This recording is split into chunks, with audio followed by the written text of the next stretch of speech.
아저씨, 경비 주제에 저런 차를 몰아봤겠어요? 어디서 이런 걸 배워서 규칙 타령이야? 경비 아저씨가 왜 이런 일을 하는지 다들 의아해하지 않아요? 뭔가 이상하지 않나요? 아저씨, 이거 다 치우세요. 학교가 깨끗해야 아이들 기분도 좋아지죠. 안녕하세요. 오늘도 방구석 라디오를 찾아주신 여러분 감사합니다. 저희 채널에 올라오는 다양한 인생사와 삶의 경험들을 재미있게 들어보세요. 구독과 좋아요는 방구석 라디오의 큰 힘이 되며 이야기를 들으시고 여러분들의 인생 지혜를 댓글로 나눠주세요. 오늘의 사연 시작하겠습니다. 안녕하세요. 저는 경남 창원에 살고 있는 62세 이재성이라고 합니다. 20대 초반 전기공학을 전공하고 대기업 생산관리팀에 입사해 35년을 헌신했습니다. 수출 중심의 대기업 공장에서 생산라인을 관리하며 회사 성장의 일익을 담당했지요. 많은 어려움이 있었지만 맡은 일에 책임을 다하면서 늘 성취감을 느꼈습니다. 제 성실한 모습 덕에 회사에서도 저를 믿고 중요한 프로젝트를 맡겼습니다. 특히 해외 공장 설립을 총괄했던 경험은 제 인생에서 가장 도전적이고 보람 있는 순간이었습니다. 이런 노력으로 50대 중반에는 공장 부장으로 승진하며 회사와 함께 성장해 나갔습니다. 그러나 긴 시간 일에 매달렸던 만큼 가족과의 추억은 부족했습니다. 아내는 늘 당신은 일밖에 몰라 라고 섭섭해하곤 했습니다. 그래도 두 아이를 무사히 대학까지 보냈으니 나름대로 역할을 다했다고 생각했습니다. 그렇게 열심히 달려온 끝에 60세에 은퇴를 맞이했습니다. 대기업에서 35년을 일하며 제 손으로 퇴직금을 모았고 더 이상 일할 필요가 없었습니다. 하지만 은퇴 후 집에서 시간을 보내는 것이 생각보다 쉽지 않더군요. 여보, 이제 당신 좀 쉬어요. 손주들이랑 놀아주면 좋잖아요. 아내는 편히 쉬면서 가족과 시간을 보내라고 했지만 저에겐 그게 잘 안 됐습니다. 평생 바쁘게 살아온 탓에 한가롭게 지내는 게 익숙하지 않았거든요. 그러던 중 동네 초등학교에서 경비원을 모집한다는 공고를 보게 되었습니다. 학교 경비원이면 아이들을 돌보고 하루를 의미 있게 보낼 수 있겠구나 싶었습니다. 월급이 얼마나 되는지는 중요하지 않았습니다. 제겐 하루를 활기차게 보내는 것이 무엇보다 필요했으니까요. 아내에게 말했더니 한참 반대하더군요. 여보, 당신 평생 고생만 했잖아요. 이제 좀 쉬어도 돼요. 하지만 저는 단호했습니다. 쉬는 것도 좋지만 나도 뭔가 보람 있는 일을 하고 싶어요. 학교 경비원이 딱 그럴 것 같아요. 결국 아내도 제 고집을 꺾을 수 없었습니다. 다음 날 학교에 지원서를 냈고 며칠 뒤 면접을 보게 되었습니다. 학교장은 저를 반기며 이렇게 말했습니다. 이재성님 같은 분이 오신다니 정말 든든합니다. 경력도 훌륭하시고 아이들에게 좋은 본보기가 되실 거예요. 이렇게 저는 동네 초등학교 경비원으로 새 출발을 하게 되었습니다. 첫 출근 날 아이들이 등교하는 모습을 보며 활기가 넘쳤습니다. 아이들이 안녕하세요, 경비 아저씨 라고 밝게 인사할 때마다 가슴이 따뜻해지더군요.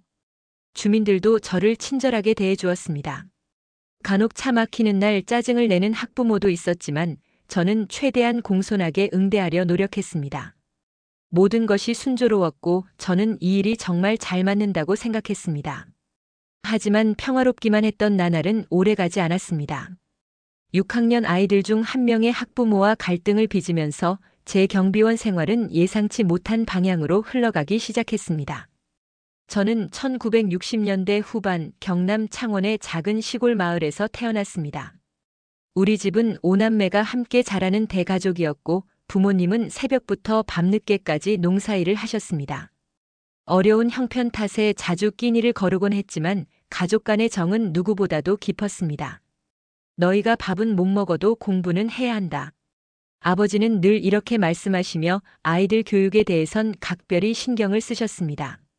중학교 시절 저는 동네에서 손재주가 좋기로 유명했습니다.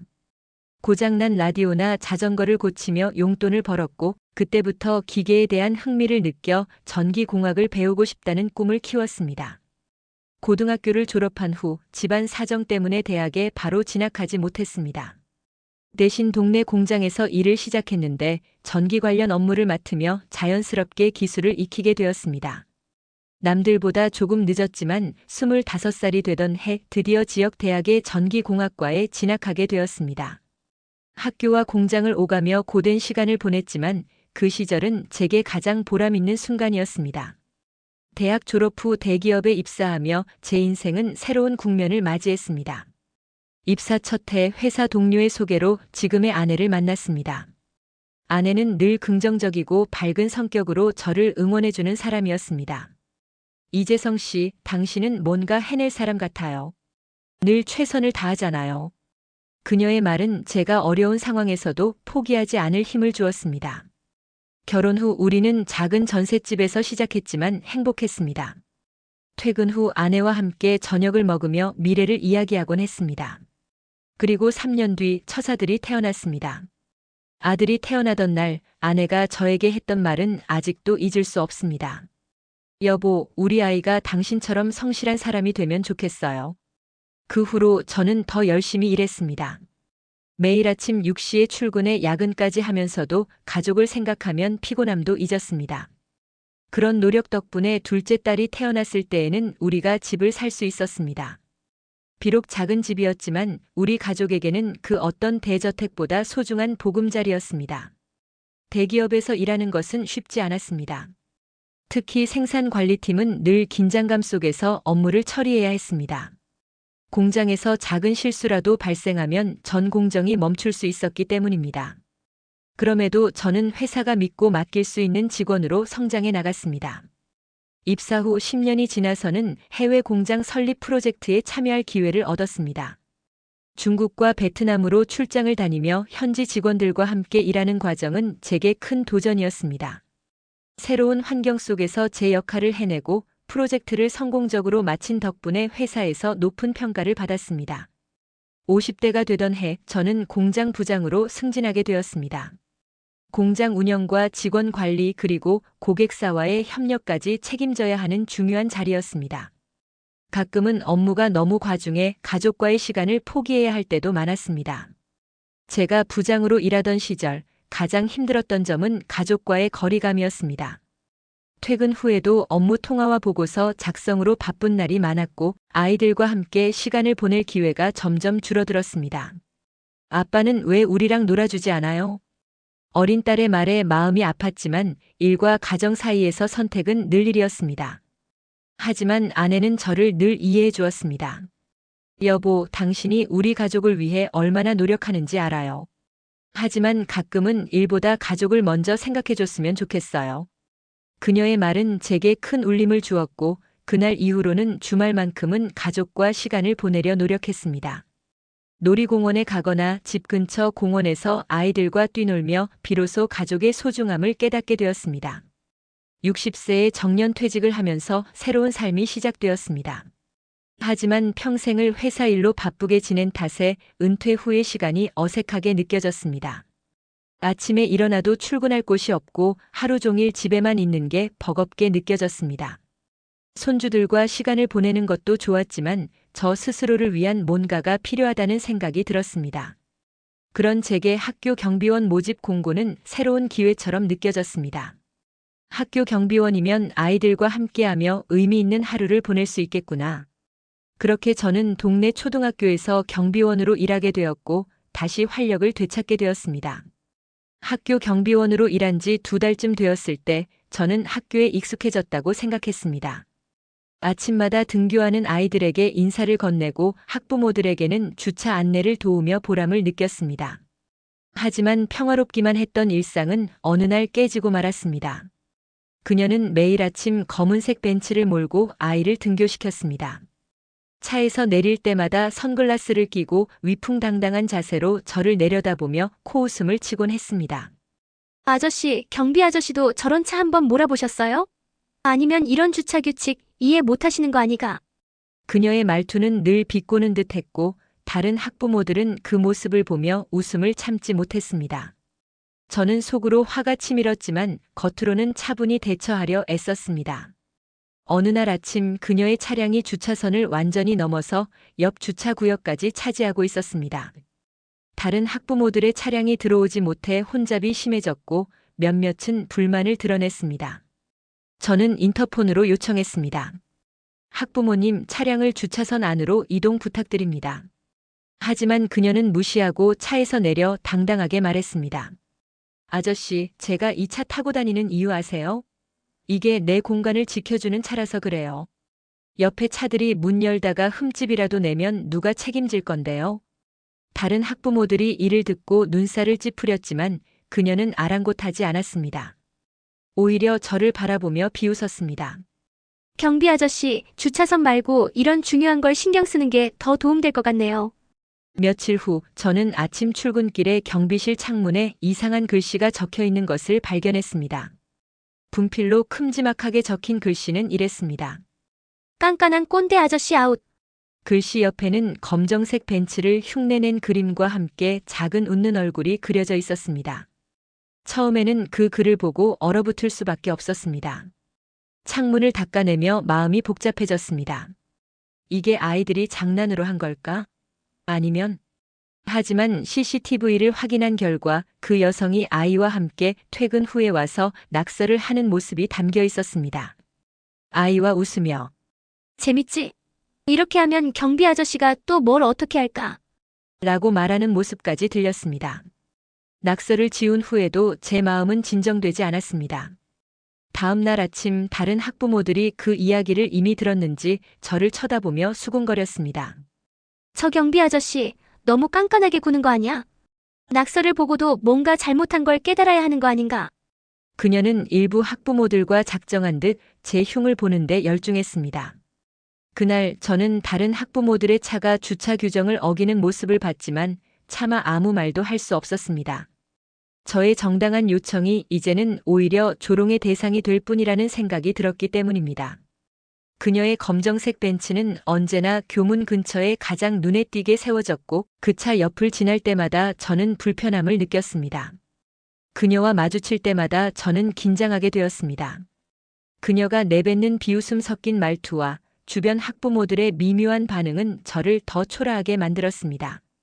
경비 아저씨가 할 일은 주차 안내 정도인데 너무 군소리 많으신 거 아니야? 요즘은 경비원도 수준 높아야 한다던데 이 학교는 어떨지 모르겠네. 아이들에게 친절히 인사하는 일조차 꺼려졌습니다. 안녕하세요. 라고 인사하는 제 목소리가 점점 작아졌고 아이들의 반응도 시들해져 갔습니다. 저는 더 이상 제가 이 학교에서 환영받는 존재가 아니라고 느끼기 시작했습니다. 밤마다 그녀의 목소리와 비웃음이 떠올라 쉽게 잠들 수 없었습니다. 하지만 저는 스스로를 다독이며 생각했습니다. 내가 이 일을 선택한 이유는 단지 돈이 아니라 의미 있는 하루를 보내고 싶어서였잖아. 그런데 왜 점점 내가 초라해지는 걸까? 그녀의 행동은 점점 더 대담해지고 교묘해졌습니다. 처음엔 단순히 저를 무시하는 말투와 비웃음 정도였지만 이제는 고의적으로 저를 곤란하게 만들며 제 자존감을 흔들었습니다. 그녀는 학교에서 받아야 할 택배를 고의적으로 경비실로 보내기 시작했습니다. 처음엔 한두 개 정도였지만 나중에는 크고 무거운 상자들이 매주 쌓였습니다. 아저씨, 이거 제 물건이에요. 무겁죠? 감사합니다. 그녀는 이렇게 말하며 웃음을 띄었지만 그 웃음에는 분명히 의도가 담겨 있었습니다. 문제는 그 택배가 단순한 생활용품이 아니라 고급 가전제품이나 장식품 같은 것이어서 다른 학부모들도 이를 보고 의아해하기 시작했다는 점이었습니다. 경비실이 요즘 물류창고가 됐나 봐요. 저 경비 아저씨는 그런 것도 다 해주시네. 심지어 한 번은 그녀가 일부러 택배를 경비실 문 앞에 놓고 가는 바람에 제가 문을 열고 닫을 때마다 상자에 부딪혀야 했습니다. 그날 저는 결국 상자를 정리하며 혼잣말로 내뱉었습니다. 왜 이렇게까지 하시는 걸까? 그 말을 들은 그녀는 저를 힐끗 보며 대꾸했습니다. 경비 아저씨, 택배 좀 열심히 치우세요. 학교가 깨끗해야 아이들도 기분이 좋잖아요. 그녀의 차량은 항상 주차장을 혼란스럽게 만들었습니다. 어느 날은 고의적으로 2개의 주차 자리를 차지하고는 차 안에서 내려오지 않았습니다. 뒤에서 기다리던 학부모들이 클렉슨을 울리자 그녀는 창문을 조금 내리며 소리쳤습니다. 이 학교는 도대체 경비 아저씨는 왜 있는 거예요? 이런 건 관리 안 하시고 뭐 하세요? 다른 학부모들이 제 눈치를 보기 시작했고 저는 다시 한번 공손히 부탁했습니다. 학부모님, 다른 차량들이 기다리고 있습니다. 협조 부탁드립니다. 그러자 그녀는 창문을 닫으며 이렇게 말했습니다. 아저씨가 그렇게 간섭하실 시간에 저 차들 정리나 잘하세요. 뒤에 있던 학부모들이 한숨을 쉬며 제게 불만 섞인 시선을 보냈습니다. 그날 이후로 저는 매번 그녀의 차량 위치를 확인하며 다른 차량에 문제가 생기지 않도록 신경을 곤두세워야 했습니다. 결정적으로 그녀는 관리사무소에 민원을 제기하기 시작했습니다. 저 경비원이 학부모들에게 불친절하다는 이유였습니다. 그녀는 다른 학부모들과의 대화를 과장하여 문제를 키웠습니다. 우리 아이가 경비 아저씨 때문에 주차장에 오는 걸 무서워해요. 경비 아저씨가 자꾸 간섭해서 다들 불편해하는 것 같던데요. 교장 선생님께서 저를 부르셔서 조심스럽게 물으셨습니다. 이재성 선생님, 혹시 학부모님들과 문제가 있으신가요? 최근에 몇 가지 민원이 들어왔는데 걱정되어 여쭤봅니다. 저는 억울한 마음에 잠시 망설였지만 결국 사실대로 말씀드렸습니다. 제가 규정을 지키는 것이 불편하셨던 것 같습니다. 하지만 저는 학부모님들과의 갈등을 만들 의도는 없었습니다. 교장 선생님은 제 말을 이해하는 듯 고개를 끄덕이셨지만 앞으로 조금 더 조심해 주시면 좋겠습니다라는 말은 저를 한없이 작아지게 만들었습니다.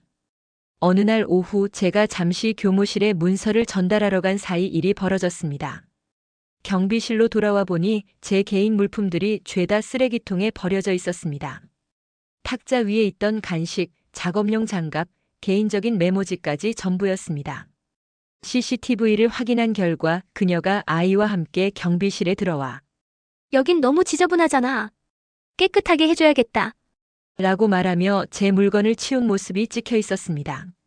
심지어 아이에게 이게 경비 아저씨가 먹던 건데 버려야 깨끗해지겠지? 라며 웃으며 가르치는 모습까지 담겨 있었습니다. 저는 그 영상을 보고 참을 수 없는 분노와 모멸감을 느꼈습니다. 곧바로 그녀에게 따져 묻고 싶었지만 제 입에서는 그저 한숨만 나왔습니다. 어쩌다가 내가 이런 일을 겪게 되었을까? 그녀의 행동은 단지 저를 괴롭히기 위한 것에 그치지 않았습니다. 제게 조금이라도 동정적이었던 학부모들마저 그녀의 눈치를 보기 시작했고 저는 학교에서 점점 더 고립감을 느꼈습니다. 밤이 되면 그녀의 목소리와 비웃음이 떠올랐습니다. 경비 아저씨 주제에 왜 이렇게 일을 복잡하게 만들어요?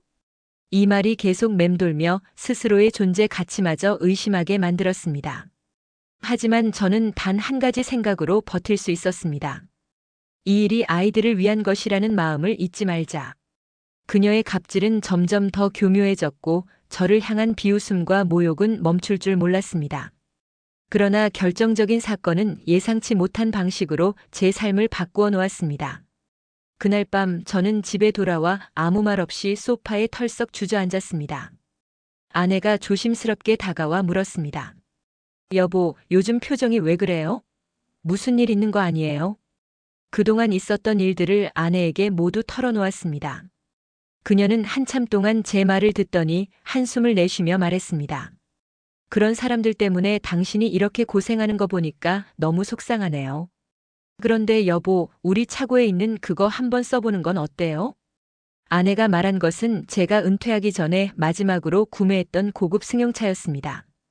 회사에서 공장 부장으로 근무하던 시절 성취감의 상징으로 샀던 차였죠.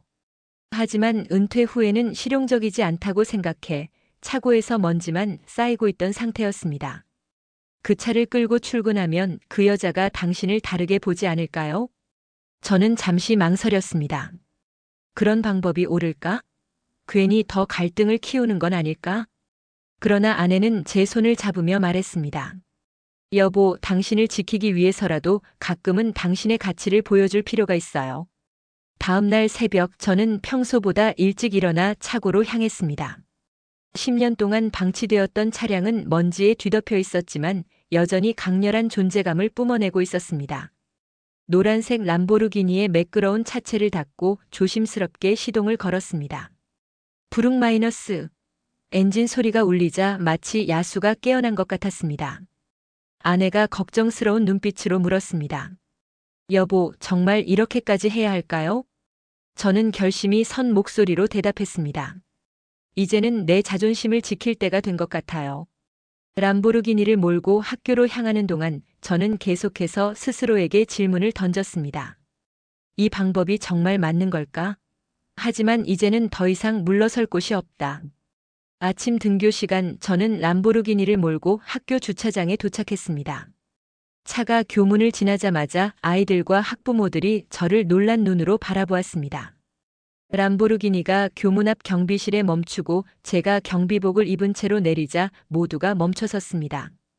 경비 아저씨 맞으세요? 네, 맞습니다. 오늘부터 제 차로 출퇴근하려고 합니다. 제 말에 아이들과 학부모들은 웅성거리며 서로를 쳐다보았습니다. 그리고 마침내 그녀가 검은색 벤츠를 몰고 나타났습니다. 평소처럼 주차선을 무시하고 차를 세우려다가 람보르기니를 발견하고 급제동했습니다. 그녀는 잠시 머뭇거리더니 차에서 내려 제게 다가왔습니다. 혹시 저 차가 경비 아저씨 차인가요? 네, 맞습니다. 은퇴 전에 구매한 건데 이제야 좀 타보네요. 제 말에 그녀의 얼굴이 하얗게 질렸습니다. 지금까지 저를 무시하고 괴롭혔던 모든 순간들이 주마등처럼 스쳐 지나가는 듯한 표정이었습니다. 그러나 그녀의 태도는 변하지 않았습니다. 람보르기니를 몰고 출근한 제 모습을 보고 당황했던 것도 잠시, 그녀는 다시 본래의 모습으로 돌아갔습니다. 그날 이후 그녀는 오히려 더 교묘한 방식으로 저를 괴롭히기 시작했습니다. 그녀는 학부모들 사이에서 저에 대한 새로운 소문을 퍼뜨렸습니다. 아니, 경비 아저씨가 왜 저런 차를 타고 다니는 거죠? 어디서 뭔가 이상한 돈을 번 거 아니에요? 은퇴한 사람이 학교에서 경비를 하면서 저런 차를 모는 게 말이 돼요? 소문은 삽시간에 퍼졌고 다른 학부모들도 저를 의심스러운 눈초리로 바라보기 시작했습니다. 아침마다 제게 인사를 건네던 학부모들도 차갑게 외면했고 아이들마저 저를 향해 수군거리는 일이 잦아졌습니다. 저 경비 아저씨 진짜 부자면 왜 여기서 일해? 뭔가 수상하지 않아? 며칠 후 주차장에 세워둔 람보르기니의 앞 유리에 낙서가 발견되었습니다. 흰색 분필로 적힌 글씨는 이랬습니다. 경비 아저씨 주제에 거들먹거리지 마세요. 그 글씨를 본 순간 저는 참을 수 없는 분노를 느꼈습니다. 이게 도대체 어디까지 가려는 건가? CCTV를 확인한 결과 그녀가 밤늦게 차를 훼손하는 모습이 찍혀 있었습니다. 하지만 그녀는 이를 부인하며 당당하게 나왔습니다. 증거가 있다면 제게 보여주세요. 근데요, 이건 아이들이 장난친 거 아닐까요? 그녀의 태도는 저를 더 크게 자극했습니다. 며칠 후 교장 선생님 주최로 열린 학부모 모임에서 그녀는 공개적으로 저를 언급했습니다. 요즘 우리 학교에 이상한 분위기가 생긴 것 같아요. 경비 아저씨께서 주차 관리를 너무 과도하게 하시면서 학부모들이 불편을 느끼고 있지 않나요? 학부모들 사이에서 웅성거림이 시작되었고 몇몇은 고개를 끄덕이는 듯 보였습니다. 그녀는 이어서 제 차량 이야기를 꺼내며 말했습니다. 그리고 경비원이라는 직업에 어울리지 않는 그런 고급 차량을 몰고 다니는 게 아이들에게도 이상한 메시지를 주지 않을까요? 경비원이 아니라 교장이 더 어울리시겠어요. 저는 그 자리에 없었지만 그날의 이야기를 전해 들으며 자존심이 무너지는 것을 느꼈습니다. 도대체 어디까지 저를 비하하려는 걸까? 라는 생각에 온몸이 떨렸습니다. 문제는 그녀의 행동이 아이들에게까지 영향을 미쳤다는 점이었습니다. 며칠 후 교문을 지키고 있던 제게 6학년 아이 몇 명이 다가와 말했습니다. 아저씨, 그 차 진짜 아저씨 거예요? 아저씨가 그런 차 타면서 우리 부모님 차는 왜 뭐라고 해요? 우리 엄마가 그러는데 아저씨가 자기 잘난 척하려고 이런 일 하는 거라던데. 저는 순간 멍해져서 아무 대답도 하지 못했습니다. 아이들은 비웃으며 교실로 뛰어갔고 저는 그 자리에 얼어붙고 말았습니다. 그녀의 말과 행동이 단순히 저를 괴롭히는 수준을 넘어 학교 전체에 영향을 미치고 있음을 깨달았습니다. 결국 그녀는 교육청에 또 다른 민원을 제기했습니다. 경비원이 규칙을 지키라고 너무 강요해서 학부모들이 학교에 오는 게 스트레스예요. 그 민원으로 인해 교육청 직원이 학교를 방문했고 교장 선생님과 함께 저를 불렀습니다. 이재성 경비님, 학부모님들이 불편함을 호소하시는 분들이 많아졌습니다. 혹시 조율할 수 있는 부분이 있을까요? 저는 억울함과 답답함이 가슴속에서 폭발하려는 것을 느꼈지만 억지로 감정을 누르며 대답했습니다. 저는 그저 규정을 지키려 했을 뿐입니다. 모든 학부모님께 공정하게 대하려고 노력했지만 제 방식이 불편을 드렸다면 죄송합니다. 그러나 교장 선생님과 교육청 직원의 표정에는 여전히 의구심이 남아 있었습니다. 그날 저는 퇴근길에 차 안에서 한참을 앉아 눈물을 흘렸습니다. 내가 잘못한 걸까? 아니면 내가 더 강하게 맞섰어야 했을까? 결국 저는 더 이상 참을 수 없었습니다. 이 상황을 바꾸기 위해서는 그녀와 직접 대면해야겠다고 결심했습니다. 다음 날 아침 그녀가 학교에 도착하자마자 저는 차에서 내려 그녀에게 다가갔습니다. 학부모님, 잠시만 시간을 내주실 수 있을까요? 그녀는 당황한 표정으로 저를 바라봤지만 이내 냉소적인 웃음을 지으며 말했습니다. 경비 아저씨가 저한테 무슨 할 말이라도 있으세요? 저는 그녀를 똑바로 바라보며 조용히 말했습니다. 저는 당신이 왜 이러는지 모르겠습니다. 하지만 학부모님께서 제게 하신 행동들이 단순한 장난이나 불편이 아니라 제게는 큰 상처로 다가왔습니다. 저는 제자리에서 최선을 다하려 했을 뿐인데 왜 이런 대우를 받아야 하는지 모르겠어요. 그녀는 잠시 말문이 막힌 듯 보였지만 곧바로 냉소를 띠며 대꾸했습니다. 아저씨, 감정적으로 나오지 마세요. 그냥 자기 일이나 잘하세요. 그날 밤 저는 모든 것을 내려놓고 싶다는 생각이 들었습니다. 하지만 아내의 한마디가 저를 다시 일으켜 세웠습니다. 여보, 당신은 포기할 사람이 아니잖아요. 이번에도 당신답게 끝까지 가봐요. 그날 밤 저는 아내와 긴 대화를 나눈 끝에 결심을 내렸습니다. 이 상황을 바꾸기 위해서는 단순히 참고 견디는 것만으로는 부족하다는 것을 깨달았습니다. 제 자신이 흔들리지 않도록 중심을 잡고 문제를 해결할 방법을 찾아야 했습니다. 다음 날 아침 저는 먼저 교장 선생님을 찾아가 솔직히 털어놓기로 했습니다. 교장 선생님, 제가 학부모님들과 갈등이 있다는 것을 알고 계시겠지만 이 문제를 더 이상 그냥 두고 싶지 않습니다. 교장 선생님은 제 표정을 보며 진지하게 물었습니다. 어떤 어려움이 있으신지 자세히 말씀해 주시겠어요? 저는 학부모의 지속적인 모욕과 괴롭힘, 그리고 교육청 민원으로 인해 겪은 고충을 모두 설명했습니다. CCTV에 기록된 그녀의 행동, 낙서, 그리고 경비실 침입 사건까지 상세히 이야기하자 교장 선생님은 깊은 한숨을 내쉬며 고개를 끄덕였습니다. 이재성 선생님, 그동안 많이 힘드셨겠군요.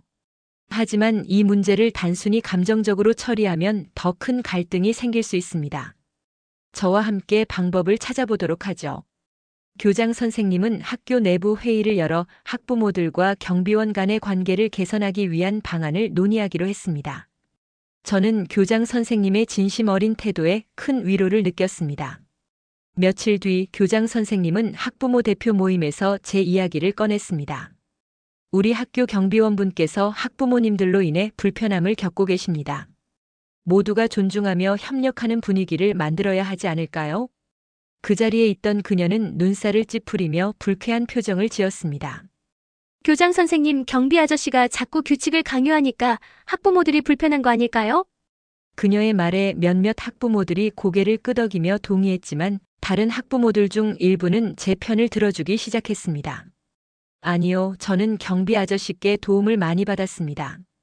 그런데 몇몇 분들이 과도한 요구를 하시는 걸 본 적 있어요. 이 말을 한 학부모는 구체적인 사례까지 언급했습니다.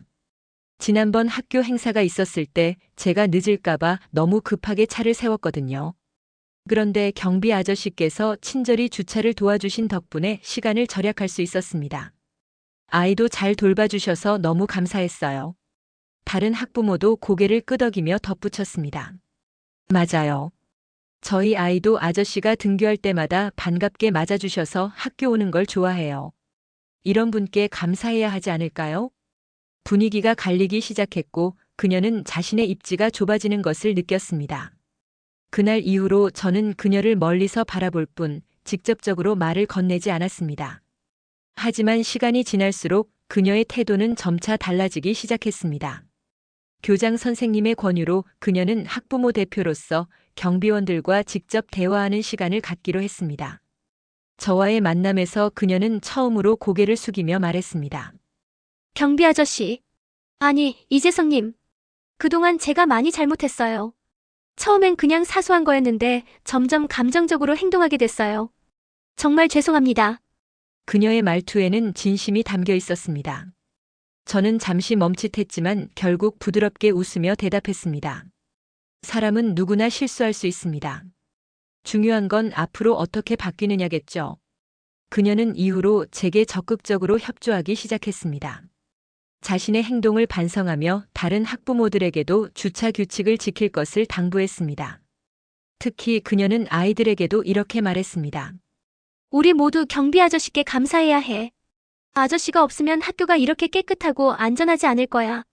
그녀의 태도가 바뀌자 다른 학부모들도 자연스럽게 따라주었습니다. 학교 주차장은 질서가 잡히기 시작했고 더 이상 규칙 위반으로 인한 갈등은 찾아볼 수 없게 되었습니다. 한 달 뒤 저는 람보르기니를 타고 다시 한번 출근했습니다. 하지만 이번에는 달랐습니다. 학부모와 아이들은 놀라지 않았고 오히려 다가와 이렇게 물었습니다. 아저씨, 저 차 정말 멋져요. 그런데 왜 다시 타고 나오셨어요? 저는 웃으며 대답했습니다. 이 차는 특별한 날을 위해 있는 거니까요. 오늘은 우리가 함께 만든 변화를 기념하고 싶어서 타고 왔어요. 그녀도 제게 다가와 공손히 인사를 건넸습니다. 이재성님 정말 감사합니다. 덕분에 제가 많은 걸 깨달았어요. 앞으로는 더 배려하며 살겠습니다. 저는 미소 지으며 그녀의 손을 살짝 잡았습니다. 우리 모두 서로를 이해하려는 마음이 있었기에 가능했던 일입니다. 그날 학교에서는 학부모와 경비원들이 함께하는 화합의 자리가 열렸습니다. 저는 이 자리에서 짧은 연설을 하며 말했습니다. 경비원이란 직업은 단순히 공간을 지키는 것이 아닙니다. 우리 모두가 함께 살아가는 공간을 더욱 안전하고 따뜻하게 만드는 일입니다. 여러분 모두와 함께 그런 환경을 만들어갈 수 있어 영광입니다. 그녀는 자리에서 박수를 치며 제 연설에 응답했습니다. 주변의 학부모들도 저를 향해 환하게 웃으며 고개를 끄덕였습니다. 이렇게 저는 다시 경비원으로서의 자존감과 보람을 되찾았습니다. 그날 이후로 람보르기니는 다시 차고로 돌아갔고 저는 매일 아침 아이들을 맞이하며 행복한 미소를 짓습니다. 어쩌면 이 모든 과정이 제가 은퇴 후에도 여전히 성장할 수 있다는 걸 보여준 선물이 아니었을까요? 어느덧 경비원으로 일한 지 1년이 지났습니다. 그동안 참 많은 일이 있었지만 지금은 모든 게 안정되고 따뜻한 분위기 속에서 일하고 있습니다. 매일 아침 아이들이 경비 아저씨 안녕하세요. 라고 밝게 인사할 때마다 가슴이 뭉클해집니다. 이 일을 시작하면서 느낀 가장 큰 깨달음은 직업의 귀천은 없다는 것이었습니다. 한때 대기업 부장으로 화려한 경력을 쌓았던 제게 학교 경비원이라는 직업은 처음에는 작은 도전처럼 느껴졌습니다. 하지만 지금은 그 어떤 자리보다 보람 있는 일을 하고 있다는 확신이 듭니다. 이전에는 단순히 공간을 지키는 일이 제 역할이라고 생각했지만 지금은 제가 학교의 일원으로서 아이들과 학부모들에게 편안한 환경을 만들어주고 있다는 자부심을 느낍니다. 사람들의 감사 인사를 받을 때마다 제가 여기 있어야 할 이유를 다시금 깨닫게 됩니다. 특히 그 학부모, 그녀와의 관계는 제게 큰 변화를 가져다 주었습니다. 한때 저를 괴롭히고 무시하던 그녀는 이제 저를 학교의 중요한 일원으로 인정하며 존중을 표합니다. 얼마 전에는 아이와 함께 경비실을 찾아와 손수 만든 도시락을 건네며 말했습니다. 이재성님 정말 감사해요. 저희 아이가 요즘 경비 아저씨 이야기를 자주 해요. 아이들에게 이렇게 좋은 어른이 되어주셔서 감사합니다. 그녀의 말은 제게 큰 감동을 주었고 사람은 누구나 실수를 통해 배울 수 있으며 그 배움이 진정한 변화로 이어질 수 있다는 사실을 깨달았습니다. 이 모든 과정에서 가장 큰 힘이 되어준 것은 아내와 가족이었습니다. 제가 힘들어할 때마다 아내는 곁에서 따뜻한 위로와 현실적인 조언을 아끼지 않았습니다. 여보, 당신은 평생 책임감 있는 사람으로 살아왔어요.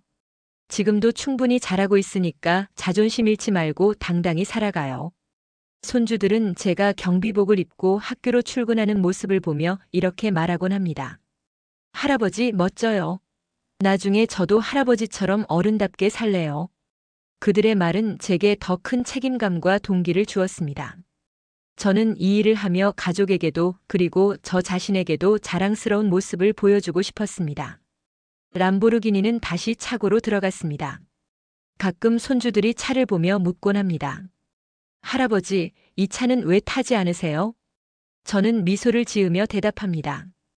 이 차는 단순히 탈 것을 넘어서 할아버지에게 큰 깨달음을 준 선물이란다. 사람의 진정한 가치는 겉모습이나 물질적인 것이 아니라 어떤 마음으로 살아가느냐에 달려 있다는 걸 알려줬으니까. 이번 일을 통해 저는 은퇴 후에도 여전히 성장할 수 있다는 것을 배웠습니다. 나이는 단지 숫자일 뿐이고 어떤 위치에 있든 자신의 일에 자부심을 가지며 살아가는 것이 진정한 성공이라는 걸 알게 되었습니다. 여러분도 혹시 지금 힘든 상황에 처해 있다면 제 이야기가 조금이라도 힘과 용기를 드릴 수 있으면 좋겠습니다. 우리는 각자 다른 자리에서 서로를 돕고 살아가는 소중한 존재들이니까요. 이 이야기를 제보해주신 이재성님께 감사드리며 앞으로의 삶을 응원합니다. 지금까지 사연을 들어주신 여러분께 진심으로 감사드리며 앞으로도 구독과 좋아요, 알림 설정으로 여러분의 삶에 작은 위로와 영감을 드릴 수 있기를 바랍니다. 다음 이야기로 다시 찾아뵙겠습니다. 감사합니다.